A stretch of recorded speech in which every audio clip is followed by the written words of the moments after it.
Robot and Zombie. The nonchalant disarray of the impossibly pristine locale of the vernal season. It was a beautiful spring day in Avon, Connecticut, where everything looked straight out of a postcard.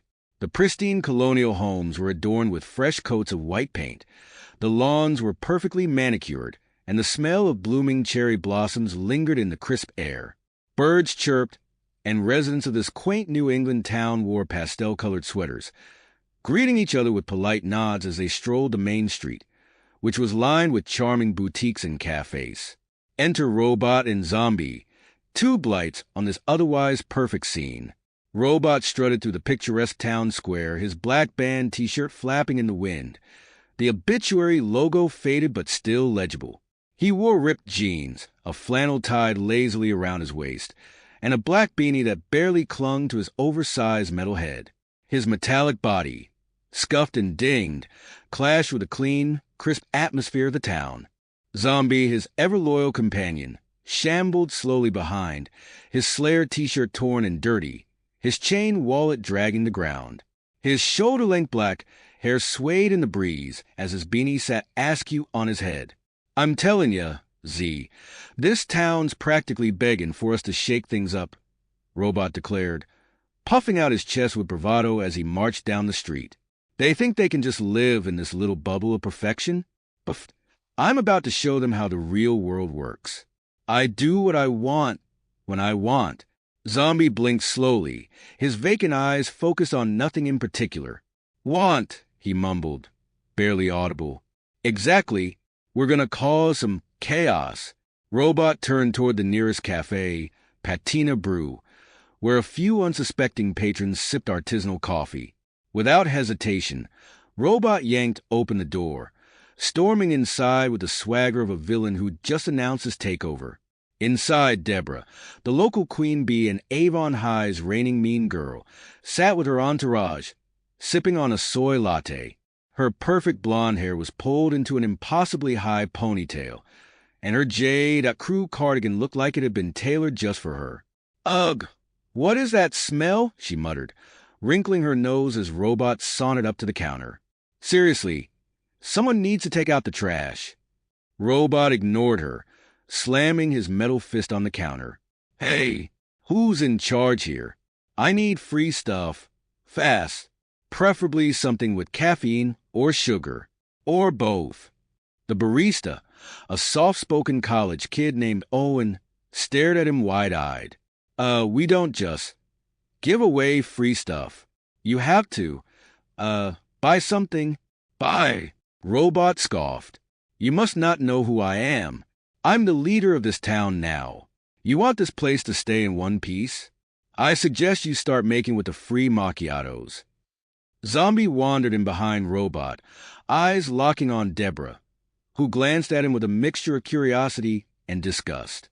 He stumbled toward her, arms outstretched, looking very much like he was about to eat her head.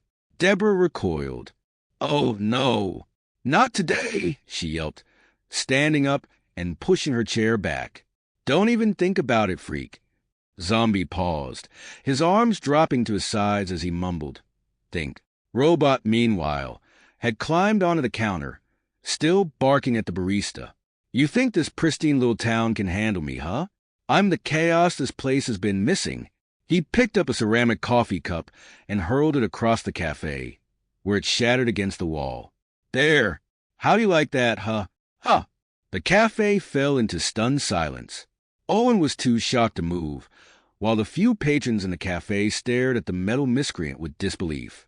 A soft murmur of concern rose among the customers as Debra shot a withering glare at Robot. "You are such a loser," Debra hissed, her words dripping with venom. "Do you actually think anyone here cares about what you do?" "Loser?" Robot looked hurt for a brief second, then laughed. "That's just what they want you to think, princess. I'm a rebel.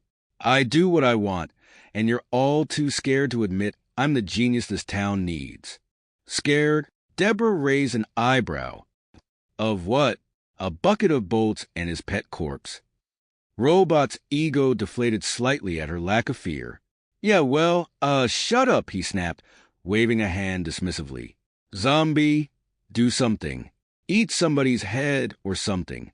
Zombie grunted, stepping forward as if in slow motion, his eyes once again drifting toward Debra's head. But before he could make his move, the door to the café flew open, and Kathy and Vanessa entered. "Oh, great!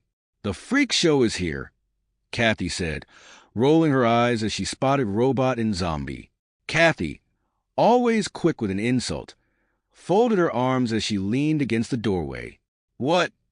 Did you run out of people to annoy?" Vanessa, her fiery personality on display, walked up to Zombie, gently pushing him away from Debra. "Zombie, you should really stop letting Robot boss you around. He's kind of pathetic." "Pathetic," Robot fumed, hopping down from the counter. "Listen, Vanessa, I'm the brains of this operation. Without me, Z would be lost. I'm the real star here." Debra, now back in control of the situation, sneered. "Whatever. You're both just annoying little distractions in this town." Vanessa, with a wink at Zombie, smiled slyly. "Come on, Z. Let's go somewhere more interesting. Maybe we can find something fun to do." Zombie mumbled fun, and followed Vanessa out the door, much to Robot's dismay. "Hey, get back here!" Robot shouted after them, shaking his fist. "I'm not done with this place. I'm about to take over this whole town." But the trio, Debra, Kathy, and Vanessa, paid him no mind as they exited the cafe, Zombie in tow. Robot stood in the middle of the cafe, alone, surrounded by shattered coffee cups and confused patrons. For a moment, silence hung in the air. Then Owen, the barista, cleared his throat nervously. So, are you gonna buy something or?" Robot, deflated, glanced around the cafe. "Whatever. I'm out of here," he muttered, shoving his hands into the pockets of his ripped jeans. As he sulked toward the door, he kicked over a nearby table for good measure. Outside, the spring sun continued to shine, the cherry blossoms continued to bloom, and Avon, Connecticut, remained as pristine as ever. But for Robot, it was just another day of grand schemes that fell apart, another day where the town didn't bend to his will. As he walked down the sidewalk, grumbling to himself about the sheeple of this town, a voice called out from behind him, "Hey, Robot!" It was Kathy, leaning against a lamppost. "Nice try. Maybe next time you'll actually pull off one of your big plans." Robot, with a scowl on his face, turned to face her. "Next time? Next time, I'll show all of you. This town won't know what hit it." Kathy just laughed, shaking her head as she strolled off into the spring afternoon. Robot, alone once again, wandered off into the town's pristine streets, plotting his next grand and probably doomed plan. And so, Avon returned to its usual state of serene beauty, while Robot and Zombie continued their chaotic march through life, forever out of place, forever determined to disturb the peace in the most nonsensical of ways.